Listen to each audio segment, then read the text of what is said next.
됐어요?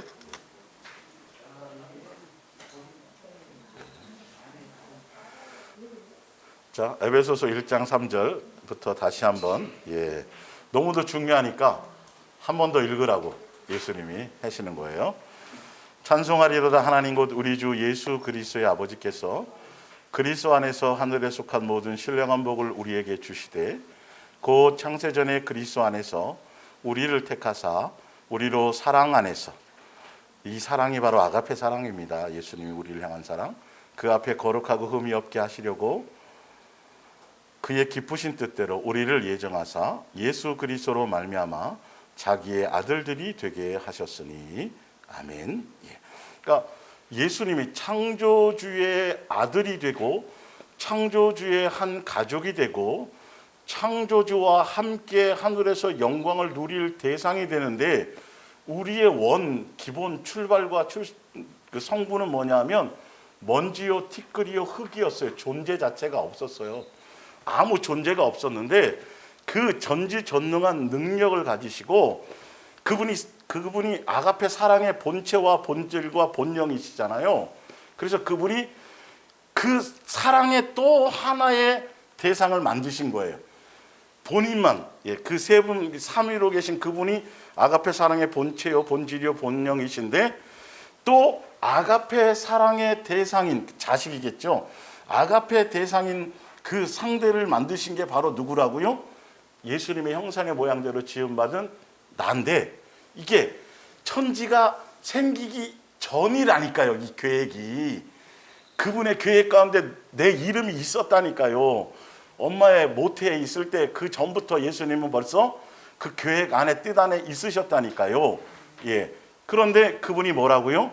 그러니까 우리가 자기의 아들들이 되게 하셨으니라는 의미 속에 뭐가 있냐면, 예수님의 무엇을 주시기를 원하는 대상? DNA를 주시기 위한 대상. 그때 예수님의 DNA가 뭐예요? 사랑이에요. 근데 아가페 사랑이에요. 아가페 사랑을 하지 않으면, 다른 사랑을 잘못 접근하면 이게 굉장히 이상해져 버려요. 그 아가페 사랑이라는 건 창조주 아버지께서 피조물인 우리를 자녀 삼는 그 은혜 베푸신 그 사랑을 얘기해요. 그 사랑 안에는 세상에 속한 모든 사랑이 다 포함되어져 있어요. 사실 알고 보면.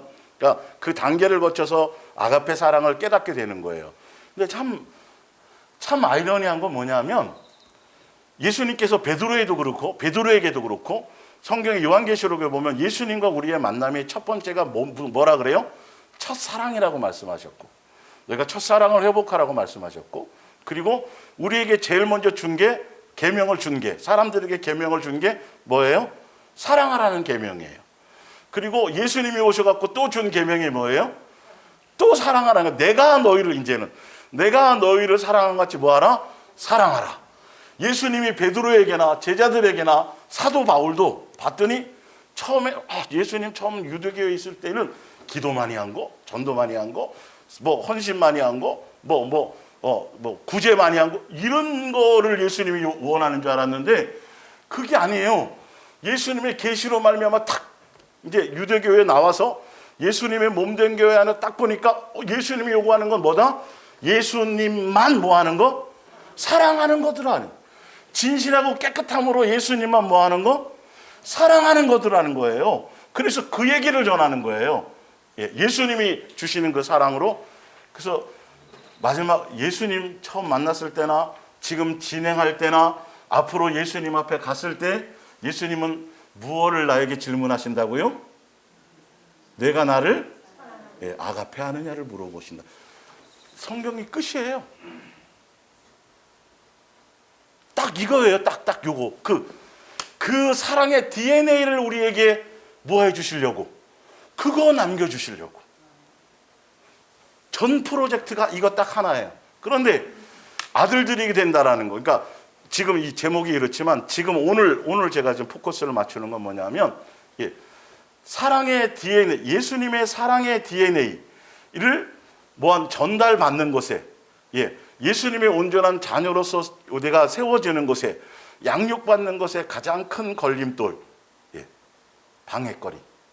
뭐라고요? 예수님의 뭘 받는 거? 사랑의 DNA를 공급받는데 방해거리가 되는 게 뭐냐는 거예요. 좀 구체화시키는 게. 그게 탐심이에요. 그게 욕심이에요. 그게 정욕이에요, 사실은요. 그게 가장 큰 걸림돌이라 예수님이 그것을 제거해 주시는 거예요. 먼저 누가 제거해 주세요? 예수님이 십자가에서 먼저 그것을 제거해 주시는 거죠. 예.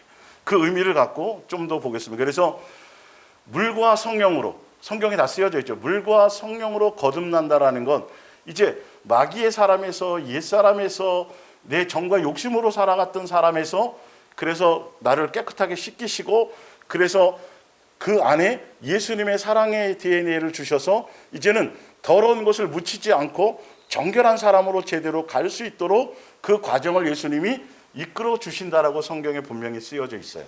성경을 왜 기록하신 이유는 제가 또 설명드릴게요. 자, 그래서 프린트물을 봅니다. 요한복음 3장 5절입니다. 예수께서 대답하셨습니다. 내가 너희에게 진정으로 말한다. 누구든지 물과 성령으로 새롭게 나지 아니하면 하나님 나라에 들어갈 수 없다. 다시 말하면 물과 성령으로 새롭게 거듭난다라는 건 예수님의 사랑의 DNA로 공급되지 않으면 하늘나라에 들어갈 수 없다, 이거 말이에요. 육에서 난 것은 육이요, 영에서 난 것은 영입니다. 자, 그러면 여러분이 지금 그 유튜브에 보면 수많은 설교와 수많은 내용들이 굉장히 요즘에 많아요. 거기에서 다른 거 다 좋은데 이 사랑에 대한 핵심이 없으면 다 가짜예요. 지금 이거 아셔야 돼요. 제발 이거 아셔야 돼요. 사랑도 무슨 사랑? 아가페 사랑을 아셔야 돼요. 성경은 딱 그 얘기를 하는 거예요. 예수님이 질문할 건 그거 하나밖에 질문 안 한다니까요. 베드로가 대표성이잖아요. 예, 대표성이에요. 너 나 아가페 하느냐? 아가페가 없지요, 우리 속에는. 그래서 아가페를 주시려고, DNA를 주시려고 베드로를 어디의 길로 이끄시는 거예요? 양육의 길로. 예, 그거는 이제 사도로서 복음을 전하는 그 역할을 통해서 내 양을 먹여라. 그러면서 이제 예수님의 사랑이 이런 거거든요. 예, 모세도 마찬가지예요. 40년 동안 80세가 됐도록 그 훈련하신 이후에 그렇게 말 안 듣고 그렇게 이스라엘 백성, 그게 곧 누구겠어요? 모세겠죠. 예, 사실 알고 보면 그랬으니까. 예, 그거를 예수님께로 인도하는 과정 가운데서 뭘 한다고요? 내 속에 예수님의 사랑의 DNA를 공급받는 그 대상으로 이끄시는 거예요. 예, 이 부분을 정확하게 잘 아셔야 돼요. 여러분들이 그 부분을 핵심을 붙들지 못하면 교훈적인 말, 좋은 말, 찔르는 말, 뭐 이런 것들 굉장히 많이 있어요. 훌륭한 말들이 많아요. 굉장히 똑똑한 말도 많아요.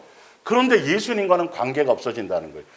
내 안에 그 진정한 제대로 된 어떤 자유를 누리지 못한다는 거예요. 예수님 안에서 제대로 된 기쁨과 감사와 영광을 함께 누리지 못한다는 것이죠. 그러니까 다른 얘기 없어. 예수님이 내게 확인하시는 것은 무엇밖에 없다? 사랑하느냐. 사랑의 마음을 계속 나를 향하여 갖고 있느냐는. 무슨 사랑? 아버지의 사랑을 내가 알아서. 자식은 그 아버지의 사랑에 대한 것을 깨달고 느끼고 그 안에 있을 때 뭐가 일어나기 시작해요? 순종이 일어나는 거예요. 뜻을 따라 가려는 마음의 행동이 일어나는 거예요. 내가 좋아하고 내가 했던 것들을 뭐 하는 거죠? 버리고 아버지의 뜻을 따라 가려는 것들이 생겨나는 거예요. 이 원리를 여러분들이 아셔서 이 정과 욕심은 나로 말미암아 내가 누리고 싶고 내가 가지고 싶고 내가 하고 싶은 나로 말미암은 이 부분들은 예수님의 사랑의 DNA와는 상극이다. 완전히 상극이다. 이거 가지고 사랑을 갖는다? 이거는 1000% 거짓말이고 새빨간 거짓말이에요. 그것을 싹 끄집어내야 그 안에 뭐로 채워져요? 예수님의 사랑의 DNA가 채워지기 시작한다. 그래야 열매 맺는다. 예. 그래서 지난주에 물로 침례에 대한 의미를 제가 좀 설명드렸죠. 그런데 우리가 교회 다닌 지 얼마 되고 이제 또 뭐 어떤 그 교회 기준대로 뭘 이렇게 하고 맞으면 이제 침례를 받고 그리고 뭐 직분도 받는데, 그러니까 예수님 영접하면서 침례를 받는다는 그 의미가 예수님의 입장에서 성경에 어떤 의미인지조차도 모르고 그냥 받았어요. 뭔 말인지 알죠? 이제는 이걸 왜 써놓으셨는지를 보고, 아, 내 마음에서 일어나는 삶의 열매들, 내 마음에서 일어나는, 여러분 마음에 일어나는 복잡한 생각들이 형상화가 되지 못하잖아요. 막 무형이잖아요. 그죠? 그걸 말씀을 기준으로 딱 대면 형상이 나타나요. 신기하게. 예. 그래서 말씀이 필요한 거예요, 사실은요. 예. 이 영적으로 내가 막 체험하고 막 뭐 어디 갔다 온 거 뭐 엄청난 것을 누리는 것도 말씀에 딱 기준되면, 아, 요거 예수님께로 온 것도 아니다를 알게 된단 말이에요. 항상 그것이 우선돼야 돼요. 그것이 기본에 깔려야 돼요. 예. 자, 다시 한번 볼게요. 갈라디아서 3장 26절, 너희가 다 믿음으로 말미암아 그리스도 예수 안에서 하나님의 아들이 되었으니 누구든지 그리스도와 합하기 위하여, 예수님과 연합하기 위해서 뭘 받는다? 침례받는 거예요. 아, 이제는 다른 주인이 아니라 예수님이 나의 주인으로 예수님과 영원히 이제 한 몸을 이루어서 예수님, 그렇게 가겠습니다라는 그것에 중심이 있는 거예요. 그래서 그렇게 된 사람들은 누구로 옷 입는다? 예수님으로 옷 입는다. 예수님으로 만족하고 예수님으로 옷 입고 예수님으로 기뻐하고 이렇게 된다. 그러면서 로마서 13장 14절에 오직 주 예수 그리스도로 뭐 입은 자란, 옷 입은 자가 의미가 나오죠. 뭐와 관계가 없어져요? 정욕을 위하여 육신의 일을 도모하지 않는 사람인 거예요. 그러니까 내가 침례도 받았는데, 집사직도 받았는데, 그런데 내가 아직도 내 마음속에 자꾸 뭔가 옛날에 가졌던, 교회 다니기 전에, 예수님 알기 전에 가졌던 그런 것들이 아직도 내 속에서 있고, 다른 뭔가 세상 어떤 것들이 좋아지고 막 이런 것들이 내 속에서 막 일어난다 그러면 뭐 해봐야 되는 거예요? 점검을 해봐야 되는 거예요. 누구에게로 더 마음을 향하셔야 돼요? 예수님께로 마음을 향하고 예수님께 사랑의 관계로 말미암아 이 모든 것들이 처리되도록 영적인 것을 구해야 되는 거예요. 예수님 자꾸 구하라는 거예요. 그래서 성경에 잣대를 주신 거예요. 그러니까 안 되면 스스로 말고 누구를 향해서 예수님께 은혜를 구해서 그것을 해결받으셔야 돼요. 씨름하셔야 돼요. 끝없이. 예. 그러니까 침례받는 단계는 죄와 씨름하는 단계예요, 사실은요. 복잡하게. 고린도전서 10장 2절. 그래서 예수님께서 이 지금 노아의 사건과 그 다음에 출애굽 사건을 지금 현재 믿는, 그 이후에 믿는 사람들에게 뭐가 되도록, 본보기가 되도록 성경의 신약까지 기록을 하셔서 계속 반복하시면서 여러 군데 성경에 나와요. 굉장히 중요한 샘플이 되거든요. 표본이 되거든요. 그런데 거기 안에는 침례에 대해서, 세례에 대해서 엄청난 사건을 주세요. 그러니까 너희들이 그냥 쉽게 나와서 예수님 영접하고 누구의 전도를 통해 나와서 예수님 영접하고 침례를 받고 세례를 받고 한 그것이, 실제로는 성경에서의 사건은 이스라엘 백성 200만 명이 홍해, 여러분 뭐 영화도 나오잖아요. 있을 수 없는 전무후무한 사건이잖아요. 구름 기둥 안에서 홍해를 우리가 뭐 한 거? 통과해낸 거. 그래서 예전에 제가 그걸 예화 드렸을 거예요. 북한에서 휴전선을 넘어서 DMZ를 넘어서 다른 방법 말고 그거를 넘어서 우리나라로 뭐 하는 거? 귀순한 것보다도 더 대단하고 엄청난 사건인 거예요. 내가 세례받고 침례받았다는 것, 예수님을 안다는 것, 예수님의 예배의 자리에 나온다라는 이 한 가지 자체가, 그래서 구약의 설명이 200만 명이 그 엄청난, 평생 생각날 거리 아마. 눈으로 봤으니까 있을 수 없는 걸. 지금 우리나라에 뭐 그 간조 그것 해가지고 섬에 길이 열려도 막 그잖아요. 해외 토픽감인데 이거 있을 수 없는 엄청난 장면을 목격했다고요. 그게 바로 세상에서 마귀에게서 단절된 것, 거기에서 건져내어서 나 예수 안으로, 예수의 품으로 오게 만드는 그 침례 사건과 똑같은 거예요. 값어치. 그 밑에 또 보면 베드로전서 3장에 보면 노아 방주의 사건은 더 큰 사건이잖아요. 사실 그 후에, 그죠? 물로 다 멸망을 당했는데 누구만 살았어요? 노아의 8식구만 몇 년 준비해서 일평생을 거의 그러니까 기간으로는 한 90에서 100년 사이. 예. 학자들이 이거 정확하게 모르지만 거의 90년에서 100년 사이에 방주 하나만 한결같이 지어가지고 거기서 방주에서 살아난 사건이에요. 그게 무슨 사건이라고요? 우리가 예수님 앞에 나와서 침례받는 그 예배당에 올 수 있는 마음이 생기는 거예요. 이게 엄청난 거예요. 그러니까 단순한 게 아니에요. 우리가 그걸 몰라서 그랬죠. 몰라서. 예수님의 입장에서는 그런 거예요. 그래서 거기 보면 밑에 베드로전서 3장 21절 밑에 줄 쳐놓은 데 보면 우리가 하나님께로 돌아와, 침례의 정확한 뜻입니다. 죄에서 깨끗해지기를 하나님께 간구하고 그렇게 살기로 뭐 하는 거? 약속이에요. 변질될 수 있어요. 요거는요. 예, 이렇게 해가지고 교회 나오고 뭐 하고 하면서 성령의 은사까지도 괜찮아요. 그건 아직 성령의 단계까지 간 건 아니에요. 성령의 은사까지도 사실은 침례의 단계라고 볼 수 있어요. 믿음의 관계라고 볼 수 있겠죠. 예, 그거는 이제 그렇게 예수님의 뜻대로 완전히 이제 제가 새 사람이 돼서 예수님의 나라의 시민권을 제가 받고, 그래서 이제 예수님 죄에서 멀어져서 예수님의 뜻을 따라 가겠습니다 하고 선서하는 정도까지. 예. 제가 왜 이거를 사실 어디까지가 침례 단계고 어디까지가 성령 세례 단계인지를 구분짓기가 참 애매해요. 사람마다 그것이 틀리고 어떤 경우에는 복합적으로 작용이 되는 것들이 있고, 그런데 그걸 제가 설명하는 이유가 뭐냐면 내 속에서 일어나는 여러 가지 삶의 열매들, 내 마음보에서 일어나는 것들을 이제 보면서 말씀의 기준에 보면서 형성화되는 것들을 보면서 더 많이 이제는 구체적으로 더 예수님을 찾고 더 예수님의 은혜와 사랑 안에 이제는 달려가려는 중심을 더 가지라는 소리예요. 교회 나올 때나 안 나올 때나 가진 내 마음의 심보가 자꾸 변하지 않고 새로워지지 않는 것에 대해서 뭐 하셔야 된다고요? 고민거리를 가지셔야 된다는 거죠. 열심히 나와서 교회 봉사하고 뭐하고 뭐 일을 지금 단계가 아니라 뭘 점검해야 될 때라고요? 진짜 내가 예수님께 붙어 있어서 성경의 말씀대로 지금 내가 10살이 표준치가 있잖아요. 10살이면 키가 대충 어느 정도고 또 나오죠. 그런데 그 기준치에 많이 못 미달되면 부모들이 걱정해요, 안 해요? 걱정하잖아요. 영양제 먹여야 되고 뭐 해야 되고 막 하죠. 그거를 점검해 보라는 소리예요. 뭔 말인지 알겠어요? 그래서 항상 예수님과 나와의 1대1의 관계에서 말씀 안에서 내가 지금 성장하는 그 성장의 이 부분이 정상적인 그 바운 안에서 제대로 가고 있는지, 아니면 더 예수님의 은혜와 더 예수님을 더 집중하며 그 안에서 예수님 은혜를 구하며 가야 될지에 대한 것들을 항상 점검하는 기회가 되시라는 뜻이에요. 예. 자, 누가복음 3장 9절을 봅니다. 제가 이번 현대어 성경으로 읽어 드릴게요.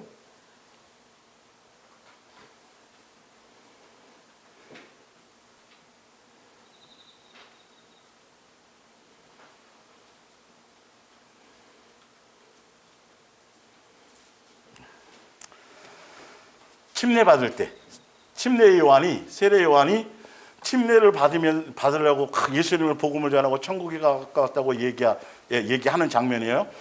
하나님의 심판의 도끼가 너희 위에 놓여 있다.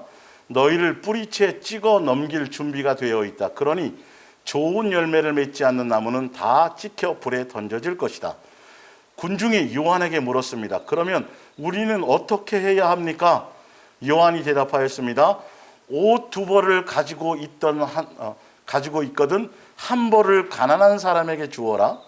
먹을 것이 있거든 배고픈 사람과 나누어 주어라. 부패했다고 소문이 난 세리들도 침례 받으러 와서 물었습니다. 우리는 많은 죄를 지었으니 어떻게 하면 좋겠습니까? 요한이 대답하였다. 정직하게 살아라. 로마 정부가 정한 것 이상의 세금을 징수하지 말아라. 군인들이 와서 또한 물었습니다. 우리는 어떻게 해야 합니까? 요한이 대답했습니다. 남을 위협하거나 폭력을 써서 돈을 빼앗지 말아라. 남이 하지 않은 줄 뻔히 알면서 고발하는 일을 하지 말고 또 너희들이 받는 봉급으로 만족해 하여라. 이렇게 돼 있어요. 예수님 앞에 물세례 침례를 받으러 오는 사람에게 어떻게 하면 침례를 받을 수 있습니까? 라고 얘기했을 때 침례를 받고 그 침례에 대한 합당한 열매를 맺으라고 말씀하실 때 나름대로는 기준이 있단 말이에요. 사실은 이게 그러니까 교회 다닐 때는 담배 피우고 교회 다닐 때 뭐하고 하는, 지금 근데 예수님이 지금 요 단계를 얘기하는 게 아니에요. 더 깊은 단계까지 가야 돼요. 다음 단계를 가야 되는데 기본적인 단계가 바로 이 정도라는 거예요. 예수님이 요구하시는 게. 근데 알고 보면 예수님 당시에 바리새인과 서기관들은 알고 보면 이 정도 이상은 했어요. 남들이 보기에. 근데 예수님이 지금 얘기하는 건 뭐냐 하면 겉으로 자기를 포장하기 위해서 어떤 그 종교심이나 종교성이 아니라 순수하게 빛되시고 사랑이신 그분 앞에서 그 예수님을 기준으로, 그 예수님의 자녀다움으로의 어떤 기준으로서 예수님으로 말미암은, 아 그렇지 내가 예수님의 자녀지, 내가 예수님을 믿지, 예수님 나의 죄를 씻어 주셨지, 그 기준으로서의 삶의 행태가 바뀌라는 소리예요. 이해가 가세요? 동기와 의도와 목적이 참 중요한 거예요. 예. 바리새인들은 그거 없이 자기 의를 드러내려고, 자기 자랑거리가 되려고, 이건 세상 사람들도 사실은 잘해요. 근데 알고 보면 이들은 율법을 가진 사람들이잖아요. 이제 하나 더 찾아볼게요. 로마서 봅니다. 로마서 2장 10절. 예.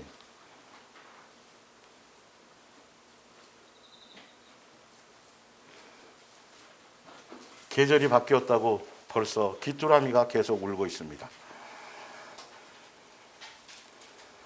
로마서 2장 10절입니다. 하나님께 순종하는 사람들에게는 유대인이나 이방인이나 하나님으로부터 오는 영광과 명예와 평화가 있을 것입니다.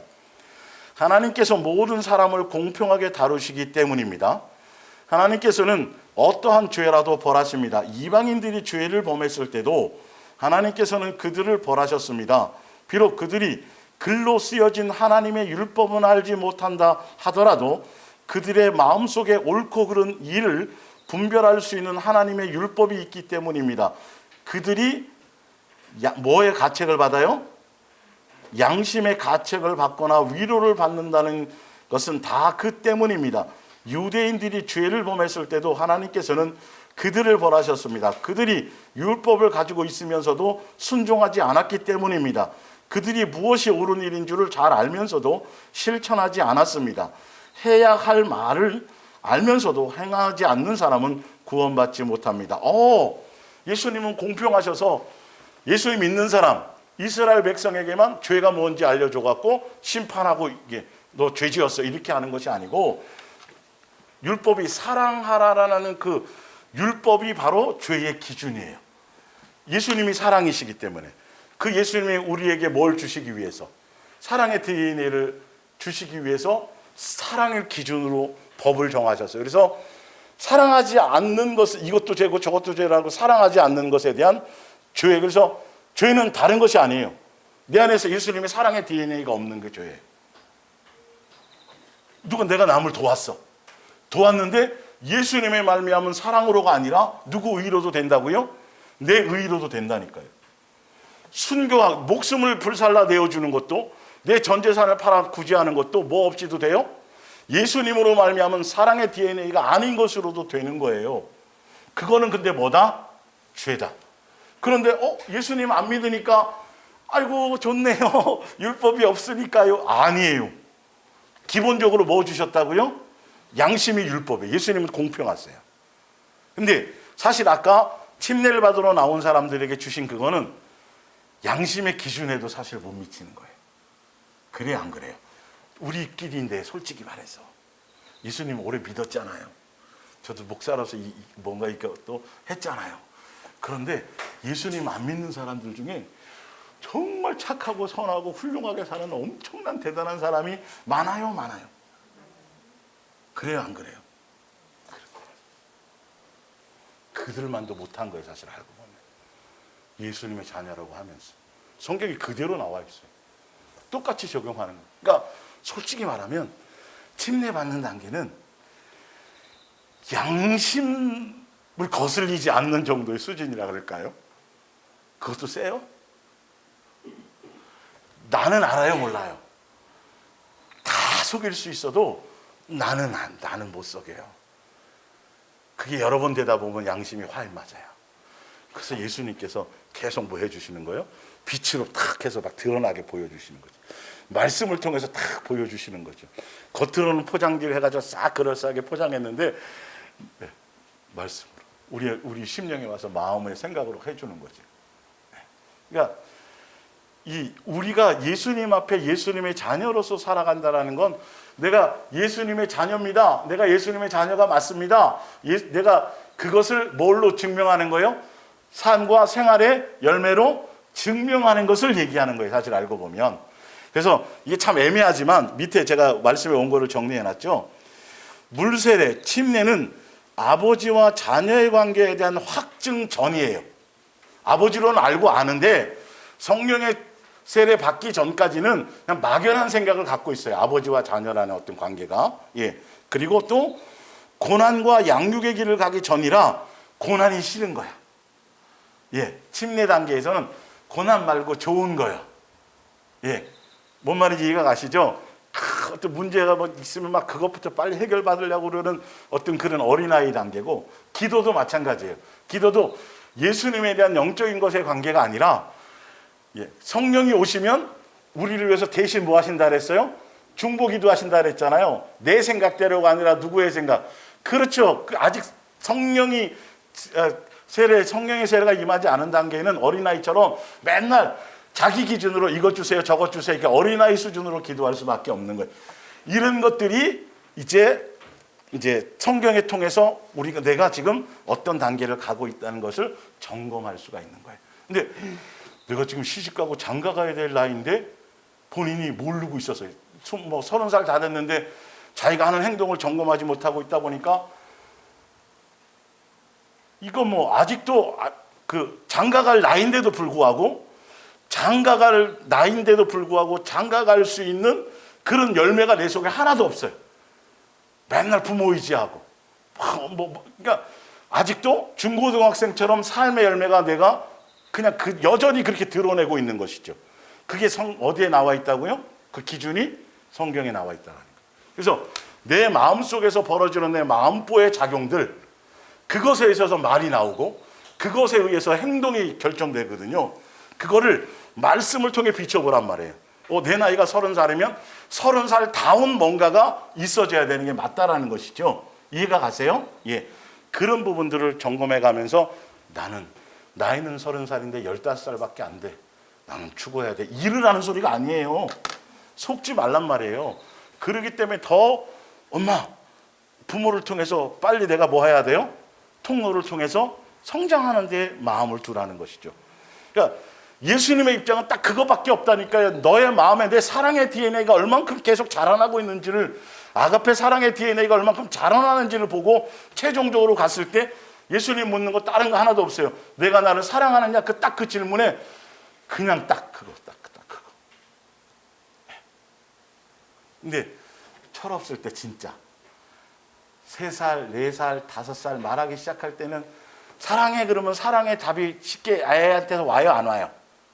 그때는 오잖아요. 다 줄 것 같잖아요. 돈 벌면 차 사주고 부모 다 줄 것 같잖아요. 근데 이게 자꾸 크면서 보면 나이 들고 시집가가 장가갈 때쯤 되면 사랑해 그러면 답이 쉽지가 않은 거예요. 뭔 말인지 알죠? 그래서 우리가 예수님의 그 사랑에 대한 것을 더 깊이 깨닫고 같이 느끼고 성장해야 베드로 정도 됐을 때도 자기의 뭐를 알았어요? 주제를 알았어요. 3번 부인하기 전까지는 몰랐다니까요. 진짜 예수님 사랑하는 줄 알았어요. 근데 자기의 감정으로 사랑한 거예요. 인간의 수준의 어떤 의의로 사랑한 거예요. 그건 맞지만 예수님이 요구하는 건 그게 아닌 거예요. 그건 변질되는 거예요. 언제 없어질 거예요. 이스라엘 백성이 침례 받고도 맨날 저질렀던 일들이에요. 어떤 체험과 이적과 표적이 나타나면 그때서 막 좋아하고 또 조금 시들해지고, 이게 아니라 진짜 한결같이 조건과 이유와 관계없이 뭐 할 수 있는 거? 사랑할 수 있는 거. 인간의 육신의 나이로도 늙어서 죽을 때쯤 돼야 그걸 이제 겨우 쬐끔 깨닫잖아요. 부모에 대한 어떤 그 은혜와 사랑을요. 그 전까지는 사실 요즘은 더 나이가 몰라요. 좀 100세 시대가 돼서 더 오래 살아서 그런지 철드는 것도 더 오래 걸리는 것 같더라고요. 그죠? 자식 낳아도 철 안 드는 사람들이 있더라고요. 키워보면서도. 맞죠? 그게 무관하지 않아요. 예수님과 우리의 관계에. 그래서 여러분들이 그 안에서 자녀를 키우면서 나를 변화시키는 교보제라는 걸 잘 아셔야 돼요. 내 소유가 아닌 거예요. 예. 그런 부분들을 여러분들은 좀 잘 점검 하시고요. 예. 그래서 침례받은 건 성령의 은사를 맛본 단계 정도밖에 안 돼. 그래서 성령의 은사가 나타나, 예언도 나타나고 방언도 나타나고 뭐 해도 사실은 뭐 할 수 있다고요? 다시 돌아갈 수 있어요. 죄로 돌아갈 수 있어요. 예수님 부인할 수 있어요. 예, 양육의 단계 전이니까요. 사실 알고 보면. 그러나 성령의 은사는 그냥 믿음 부족하고 그 사람들에게 믿음을 주시고 예수님에 대한 관계를 알게 하시기 위한 어떤 그런 부분이지, 그게 그 사람 자체의 영성을 얘기하는 건 절대 아니에요. 이해가 가시죠? 결론은 무엇만이 되었는데 성령의 온전한 침례의 결과는 뭐다? 성령의 열매. 예수님의 사랑의 DNA를 통해서 나타나는, 예수님 우리를 사랑하신 것 같이 뭐 하는 것? 사랑한다는 그것 외에는 없어요. 그러니까 여러분들이 출발도 그렇고 옛날에는 몰랐지만 지금 살아가는 과정도 그렇고 마지막 결과 예수님 앞에 갔을 때에도 딱 뭐만을 확인하신다? 사랑의 DNA만 확인하신다. 그런데 그게 없으면 그거는 다 거짓말이에요. 수많은 능력이 나타나도 거짓말이에요. 수천 사람이 모여도 거짓말이에요. 그거는요. 예. 사람이 많으면 모이면 모일수록 욕심이 많이 모인 거예요. 각자의 욕심을 채울 뭔가가 있으니까 모인다니까요. 누구 때도 그랬어요. 예수님 때도 그랬어요. 수많은 사람이 자기 각자 그래서 많이 모이는 거예요. 그래서 제가 여러분들에게 천연기념물이라고 하는 건 제가 그런 말 해갖고 빵 한 번 얻어먹은 적이 없어요. 사실 그대로 전달만 하는 건 왜 그러냐면 진짜 사랑에만 있어야 된다는 거죠. 예수님 자체를 사랑하는 것에만 있어야 된다는 거죠. 예수님을 사랑함에도 불구하고 내가 어떤 때 풍랑을 만날 수도 있고 뭐 여러 가지 일들이 있을 수 있어요. 그것과 관계가 없어야 된단 말이에요. 좋은 일이 생겼다 그래서 그거랑 뭔 관계가 있어요. 예수님이 최고인데. 무슨 말씀인지 의미가 아시겠죠?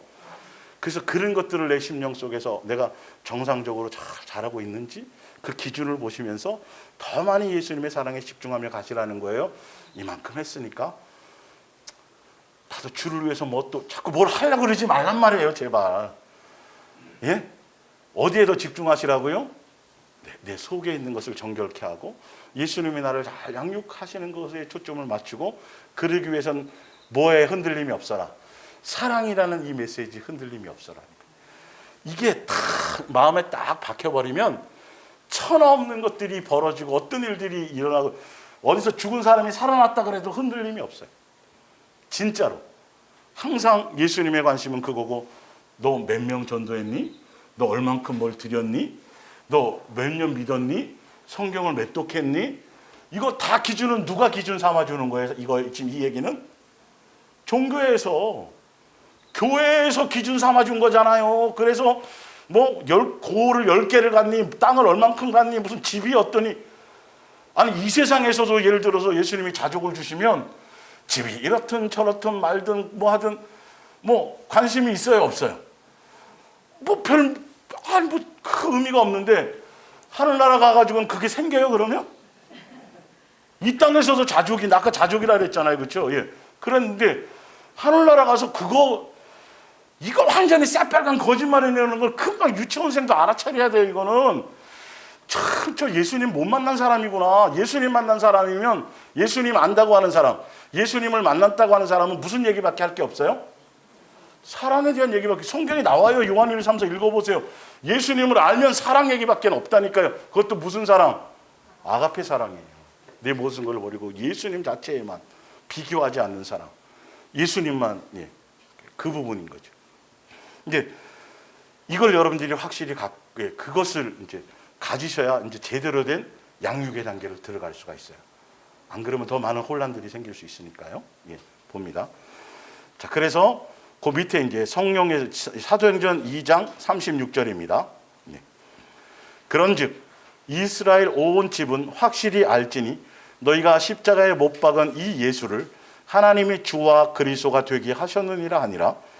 그들이 이 말을 듣고 마음에 찔려 베드로와 다른 사도들에게 물어 이르되 형제들아 우리가 어찌할꼬 하거늘 38절에 베드로가 이르되 너희가 회개하여 각각 예수 그리스도의 이름으로 뭐 받고 세례 침례를 받고 죄 사함을 받으라. 그리하면 성령을 뭘로 준다? 선물로 받으리라. 그러니까 세례를 받고 침례를 받는 단계는 예수님에 대한 믿음의 관계를 갖는 관계예요. 예수님을 믿는다는 거예요. 그분이 어떤 분인지 전혀 관계가 없었는데 신뢰를 쌓아져 가는 거예요. 그리고 성령 세례를 통해서 무슨 단계로 가는 거죠? 사랑의 단계로 가는 거예요. 믿음, 소망, 사랑의. 그래서 최고 어느 단계로 가야 돼요? 그 아가페 사랑의 단계로 가셔야 돼요. 제가 그거는 설명을 드렸죠. 믿음의 소망, 사랑의 단계를 가는 것들을. 자, 그러면서 로마서 8장 15절을 봅니다. 성령 침례의 강력한 의미가 무엇인지. 우리는 노예처럼 아첨하거나 겁낼 필요가 없습니다. 하나님의 가족 안에 자녀로 영접을 받았으니 하나님의 자녀답게 행동하여서 하나님을 뭐라고 불러야 돼요? 그러니까 예수님 자체를 아버지라 부를 수 있고 쉽고 아주 편하게.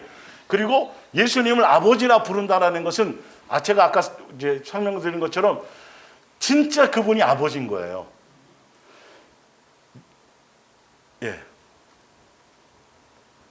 진짜 아버지인 거예요. 근데 그분이 어떤 분이에요? 전능하신 분이에요.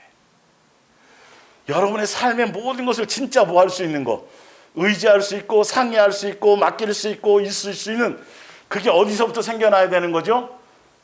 그것에 대한 자부심과 그것에 대한 것들이 또 책임감도 마찬가지로 그런 것들이 내 안에서 막 충만하게 불이르듯 일어나는 것.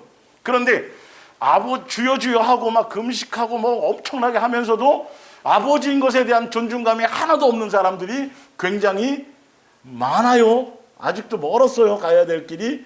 아버지와 자녀의 관계, 이 부분에 대한 신뢰를 쌓아야 될 시간들이 앞으로도 엄청 많아요. 목요일 날 말씀 들으면서 이제 조금 아는 거 아니에요, 그렇죠? 저 다리 왜 맨날 저렇게 떠 있는 거야? 공기가 왜 안 없어지고 이렇게 다 뜨자마자 공기가 이렇게 있는 거지? 그게 뭐라고요? 예수님, 내가 나다. 그게 내가 너희를 향한 마음이고 생각이고 그것을 한순간도 누구 잊지 말라고. 그렇잖아요. 근데 공짜로 맛보고 경험하면서도 누구는 인정도 안 하고 예수님을 인정도 안 하고 아버지로 여기지도 않고 아버지한테 상의하지도 않고 어디를 찾아가요? 사람을 찾아가고 가서 다른 딸한테 가가지고 아버지라 그러니까 빌고 의지하니까 환장하는 거죠. 아니 밥 먹어주고 입혀주고 해서 다 키워놨더니 옆집 엄마를 가서 엄마라 그러면 속 터져요, 안 터져요? 그리고 말도 듣지도 않고 인정도 안 하고 무시하고 뭐 해준 게 있냐고. 우리가 예수님한테 뭐 해준 게 있냐고 그런 적이 있어요? 있어요? 엄청 많죠. 이게 참 그랬었다니까요.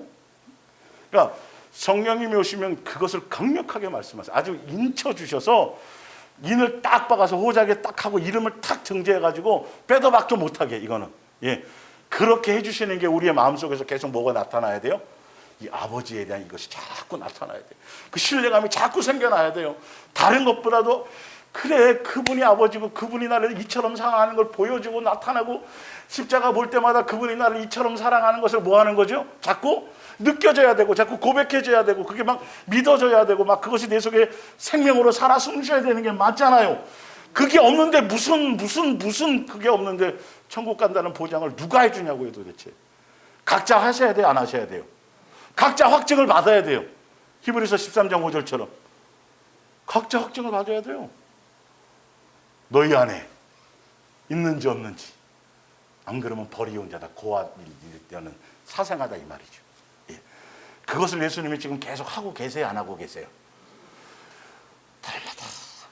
잠자고 있으면 귀에다가도 말씀하시고 얼마나 안 믿으면 그렇게 수천만 가지의 자연의 모든 것을 갖고 설명을 하고 나밖에 내가 한 거다. 나만. 그런데도 그걸 하나도 인정 안 하고 자기 주먹을 믿어. 자기 머리를 믿어. 팍팍팍 돌아가는 거.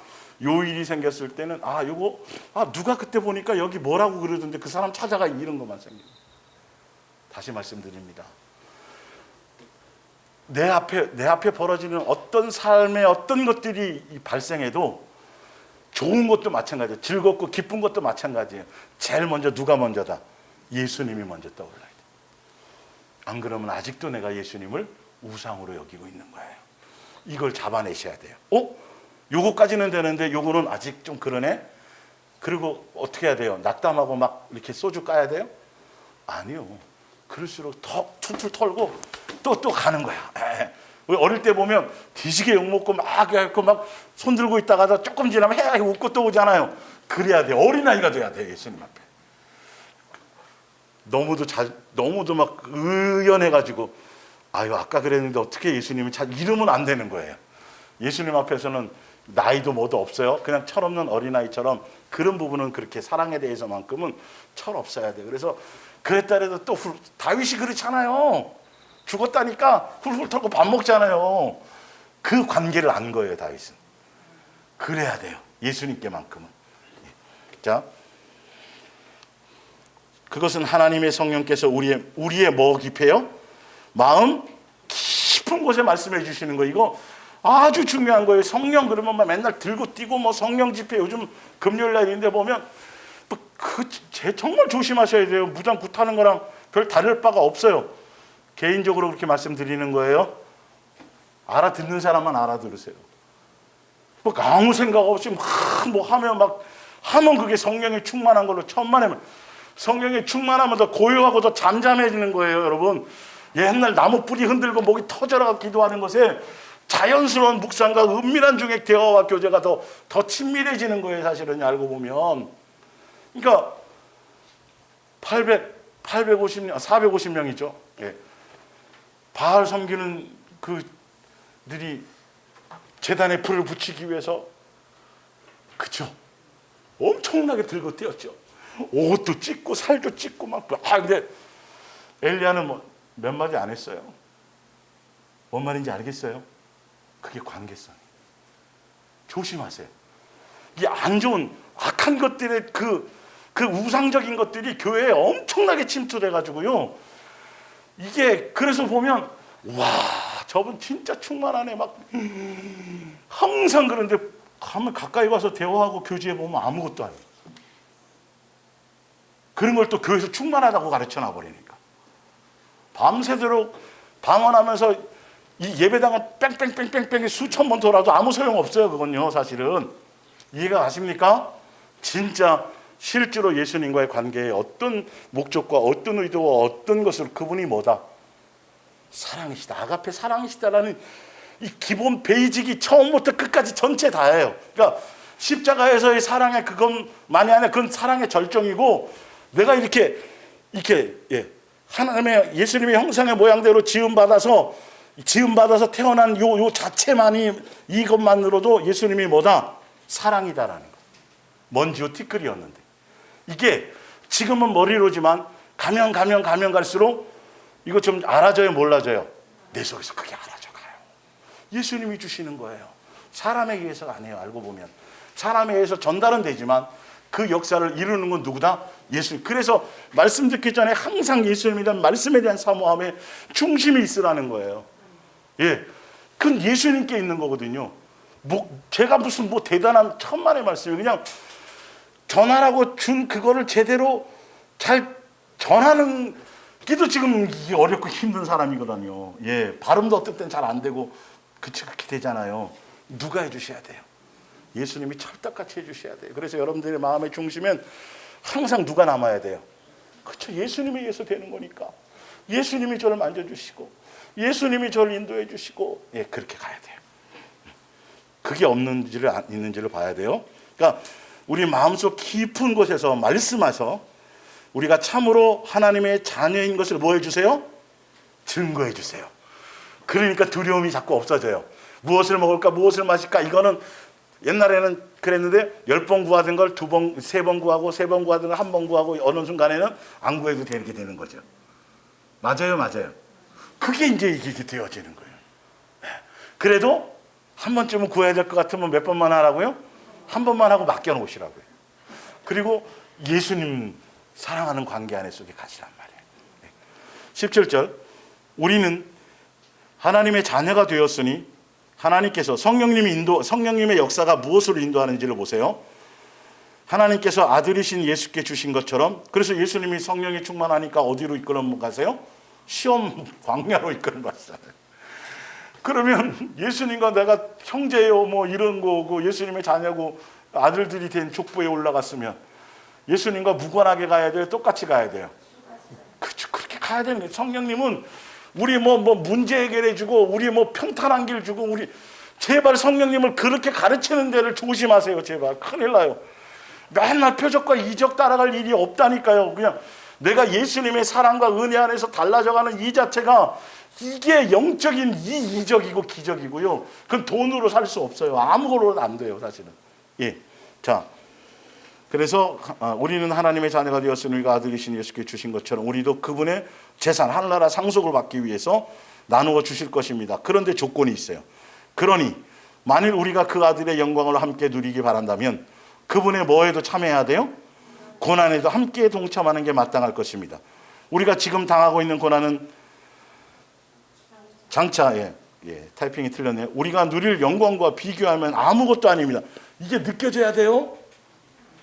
예수님과 함께 누릴 것과는 뭐 평수가 크고 이런 개념이 아니에요. 물질적인 개념이 아니라 상상이 안 간다는 엄청난 거란 말이에요. 사실은 창조주께서 우리를 피조물로 선택하셔서 그분의 자녀로 만드시려고 하는 그분의 우리를 향한 마음과 뜻과 계획에 대한 그 엄청난 것을 함께 공감한다라는 뜻이에요. 예. 표현이 부족했군요.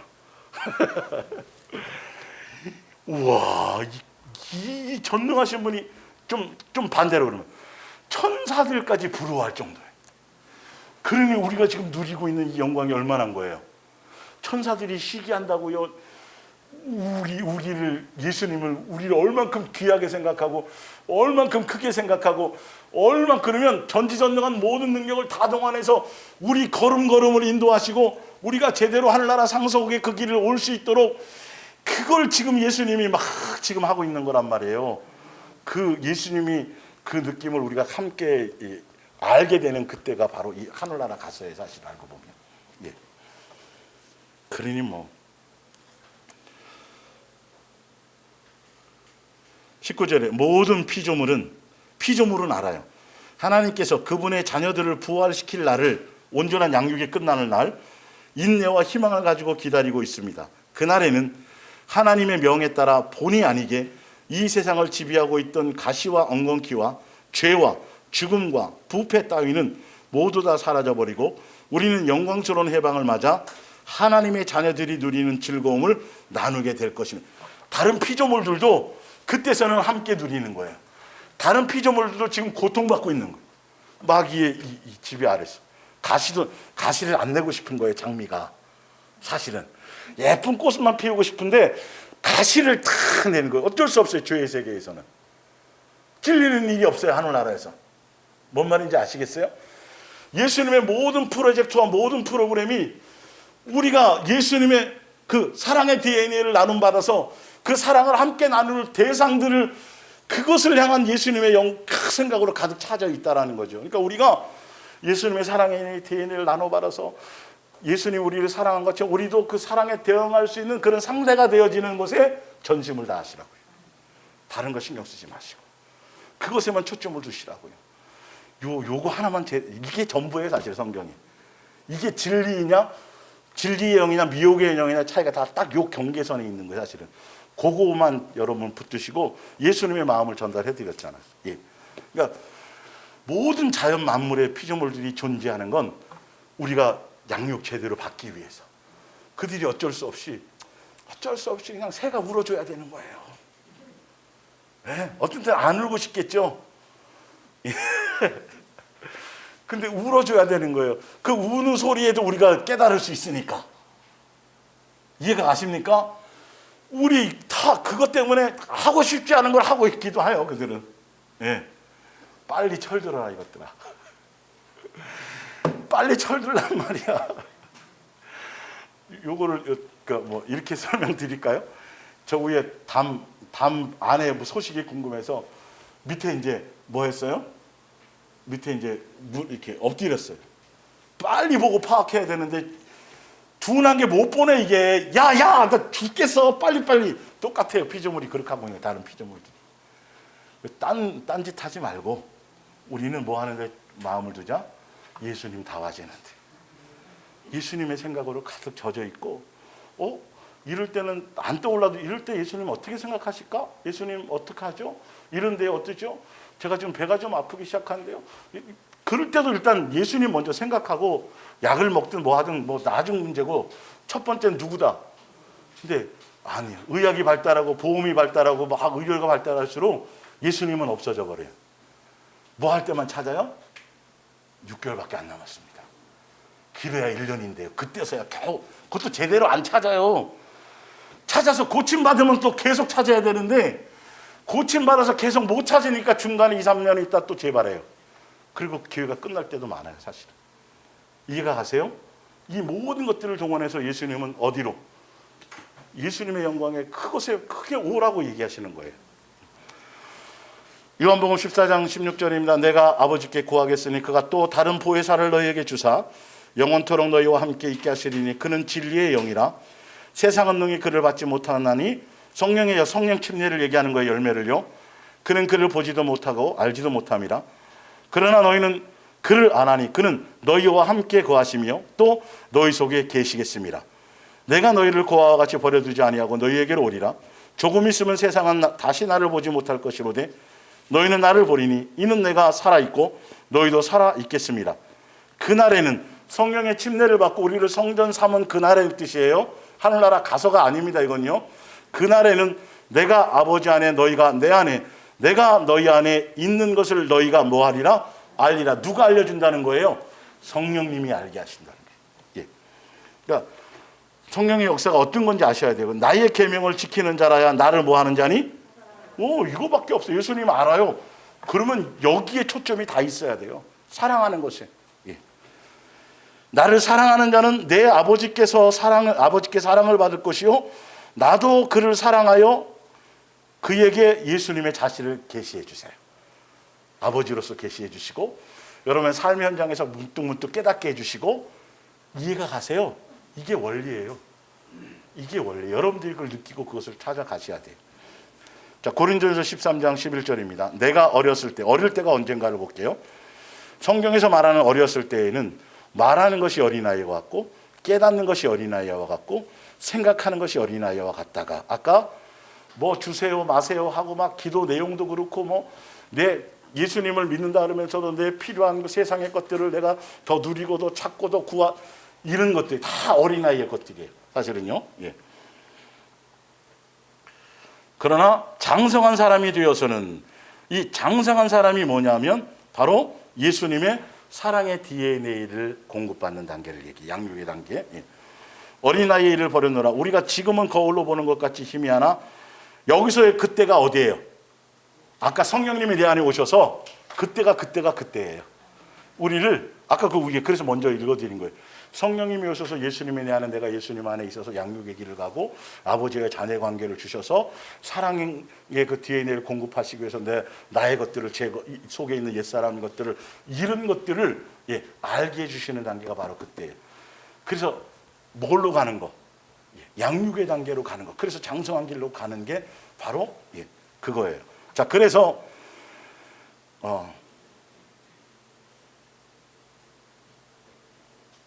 그때에는 얼굴로 대할 것이 볼 것이고 근데 그때가 뭐냐면 밑에 거예요. 이 사랑의 DNA가 내 속에 뭐 했을 때? 채워졌을 그때.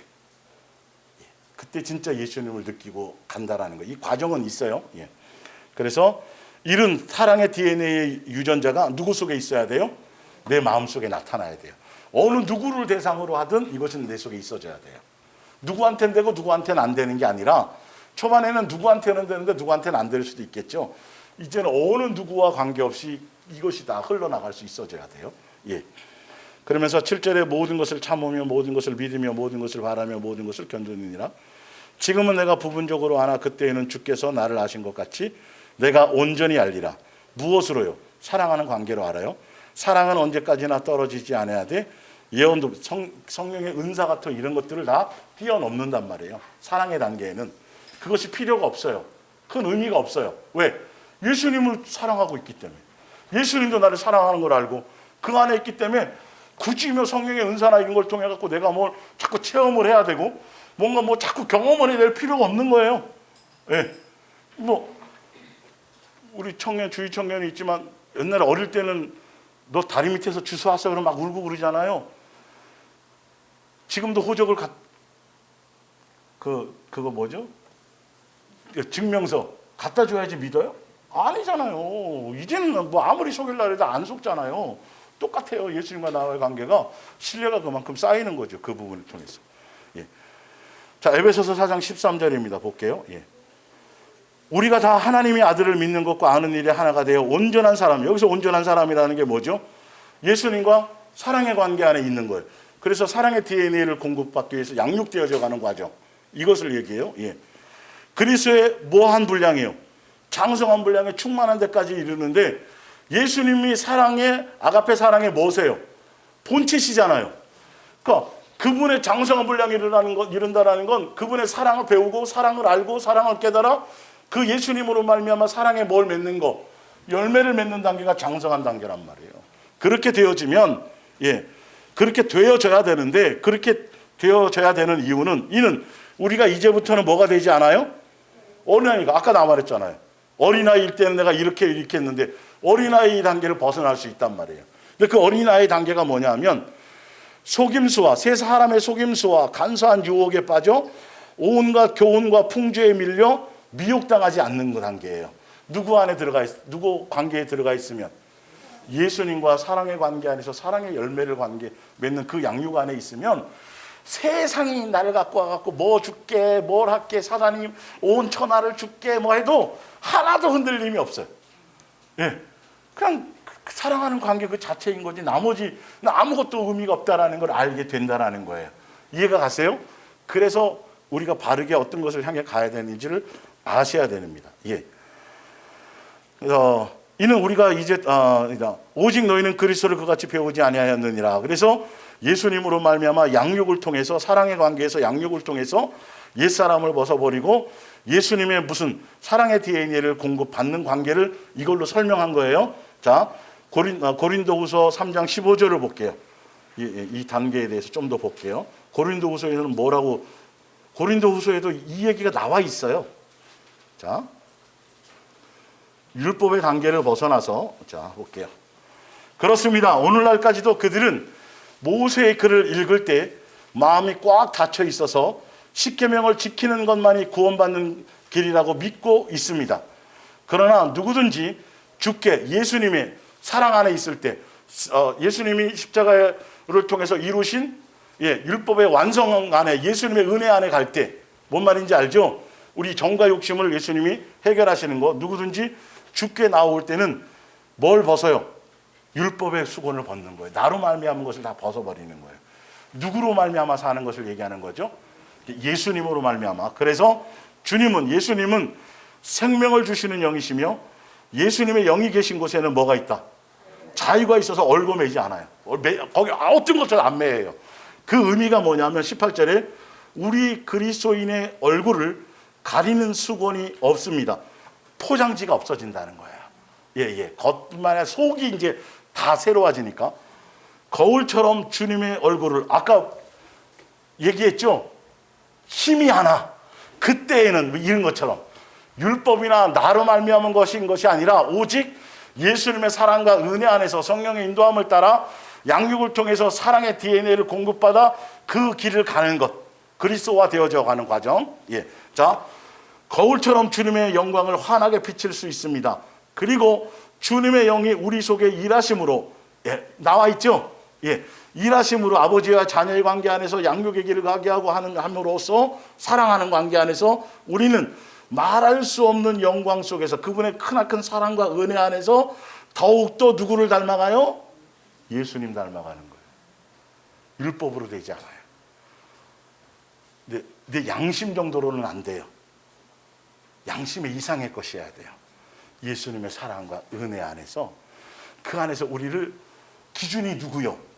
예수님 닮아가는데, 예수님 닮아가는 건 뭐 레이저가 나가고 능력이 나가고 귀신 쫓고 이거는 그건 어린아이의 단계고, 내 안에 심령이 새로워지는 단계, 내 영이 정결해지는 단계, 내 영이 예수님의 사랑의 DNA로 뭐 하는 단계요?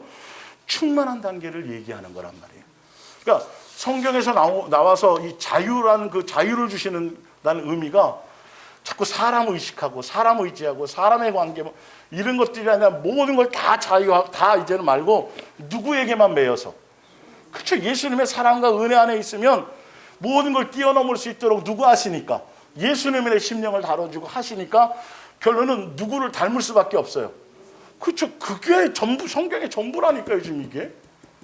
근데 로마서를 갖고 그렇게 뭐가 자유니 뭐 율법이니 떠들어도 답을 못 낸다고요. 답을, 성경에 있는 답을 못 내니까 본인도 헷갈리니까 뭐라고 제시를 못하고 이랬다 저랬다 행설수설하고 어떨 땐 됐다 안 됐다 그냥 어디에 단계 머물러 있어요? 겨우 침례받은 단계에서 뭔가 다 된 것처럼 그렇게 얘기하고 있어요. 근데 열매를 보면 침례도 제대로 알지 못하는 단계예요. 열매를 보면요 여전히 뭐 구해요? 세상 것 구하잖아요. 정과 욕심 아직 처리가 안 됐잖아요. 예수님은 못 박았는데 나는 내 속에서 처리가 아직 안 된 거예요. 예수님이 처리할 수 있는 기회를 드려야죠. 어디에 맞춰줘야 돼요? 사랑 안에서만 가능한 거예요. 그분이 사랑이시라. 사랑의 포커스만 있어줘야 돼요. 예.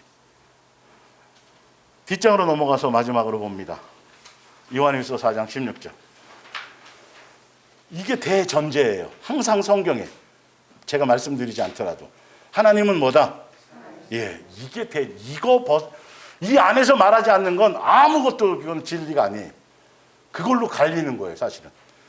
그러므로 누구든지 뭐 안에 사는 사람은, 그렇죠. 항상 이 말씀과 이 은혜와 이걸 붙들고 가는 사람은 누구와 사는 거예요?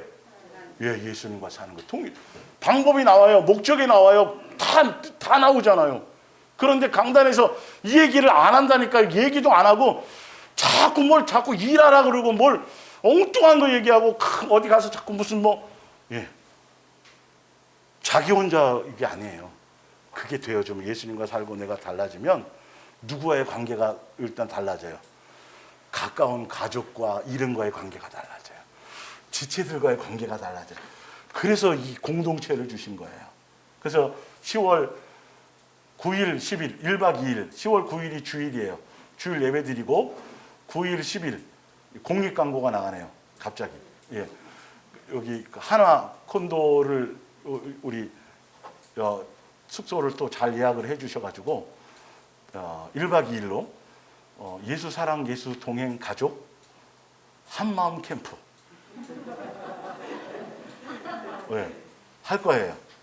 다 그 용인에 있는 용인 하나 콘도니까 시간 내셔서 오셔서 뭐 없어요. 특별한 거 없어요. 그냥 밥도 해 드시고 교제하시고 그냥 그런 거예요. 또 기도회 하고 이런 거 없어요. 예. 뭐 또 어떤 좋은 특강이 있을 수도 있겠죠. 다른 거. 하여튼 사는 것이며 하나님께서도 그 사람 안에 계시는 것입니다. 그러니까 예수님이 우리 안에 계시고 예수님을 안다면 누구처럼 살게 되어져 있다? 그게 요한일서 2장 4절 읽어보면 그렇게 나와요. 예, 그게 그 뜻이에요. 당연히 예수님 아무리 떠들면 뭐하냐니까요. 예수님을 알고 예수님이면 그분이 사랑하신 것처럼 포커스가 어디에? 사랑하는 것에 맞춰서 그 삶의 공생애를 내가 함께 누리며 가는 거란 말이에요. 예. 17절 그리스도와 함께 살 때, 사랑 안에 있을 때 뭐가 성장해요? 예수님 우리의 사랑을 성장시키려고 가시는 거예요. 다른 거 아니에요. 내 마음보가 달라진 나를 보세요. 세상을 사랑하고 돈을 사랑하고 취미를 사랑하고 내 욕망을 사랑하고 자식을 사랑하고 어떤 것을 사랑했던 것들이 자꾸 뭐로 바뀌나?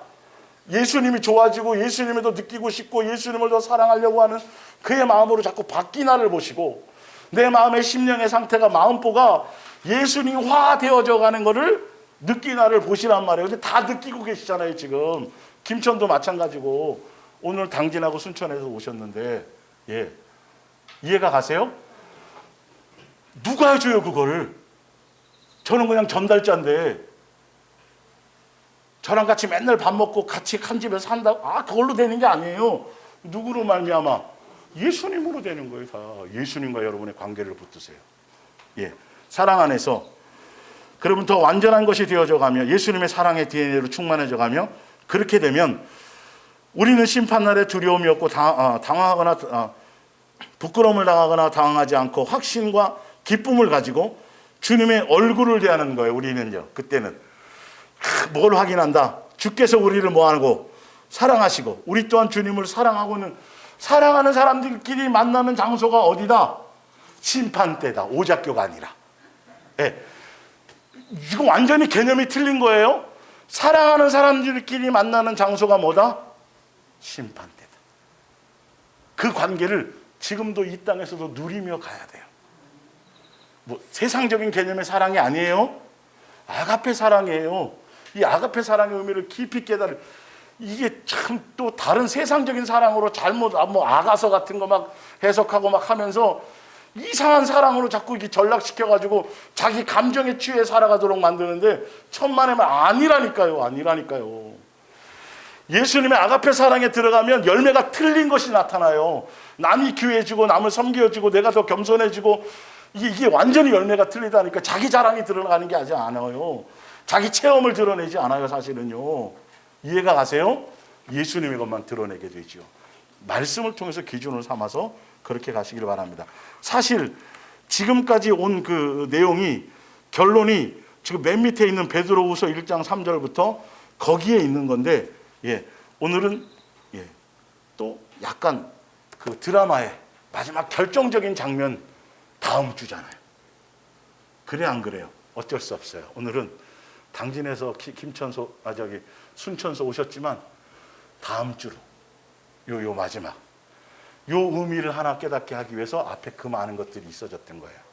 물과 성령으로 거듭난다는 것과 그것의 마지막 매치가 베드로후서 1장 3절부터 있는 내용들이에요. 그 안에서 뭐가 없어지는 거예요? 정과 욕심이 없어지는 과정을 제가 지금 설명드리려고 그랬던 거예요. 그 방법 외에는 머리 깎고 산에 들어가서 수행을 해도 안 돼요.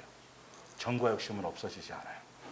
넘어져도 또 예수님의 사랑으로 나가고 실수해도 또 예수님의 사랑으로 그래야 정과 욕심이 해결이 돼요.